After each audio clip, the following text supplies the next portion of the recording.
Despite losing World War I, Germany managed to rebuild its strength to such an extent that just 20 years later, it alone took control of half the world's territories. In 1918, when Germany lost World War I, it was completely destroyed, ruined. A peace deal had broken it apart completely. And the name of this deal was the Treaty of Versailles. According to this deal, Germany had to give up a large part of its land and limit its army, and had to pay enormous amounts of money to other countries, which resulted in Germany's economy collapsing sharply and the prices began to skyrocket rapidly.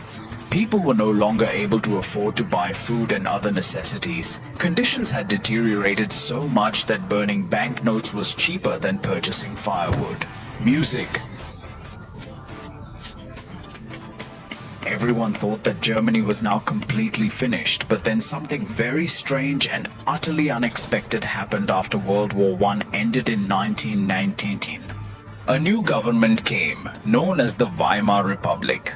During this government's time, art, science, and culture in Germany saw some progress.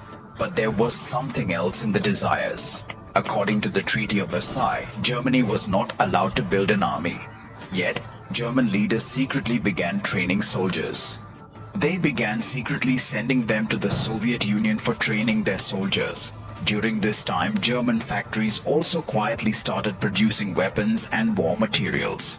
Then in 1929, the Great Depression occurred. Germany was badly affected by it. Factories kept closing and people lost their jobs. In a time when numerous families struggled to afford basic food necessities, Adolf Hitler emerged under such challenging conditions. He promised that he would fix everything and make Germany great again. As soon as he came to power, he took complete control of the entire system. He ruthlessly silenced all of his opponents and tightly controlled the media to such an extent that only his voice was heard throughout the entire nation. And then he initiated the crucial task of rebuilding the country. The government initiated major construction projects like highways, railway networks, and started building factories.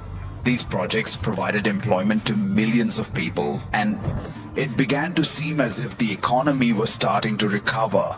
During this time, Hitler secretly began to prepare Germany's army again, although this was prohibited according to the Treaty of Versailles.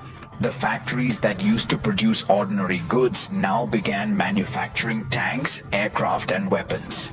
In schools, children were taught loyalty to the Nazi Party and were also given military training. Started. Only a few years later, around 1935, Germany once again became a power. Full power had already begun not only in the economy but also in the military. In 1935, Hitler again made military recruitment mandatory, which was against the Treaty of Versailles.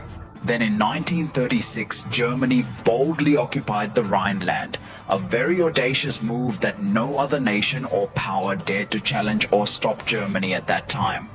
When Hitler saw that the world was silent, his confidence grew. In 1938, he also seized Austria and made it part of Nazi Germany. In the same year, he also seized the Sudetenland, a region of Czechoslovakia, and the whole world remained silent spectators.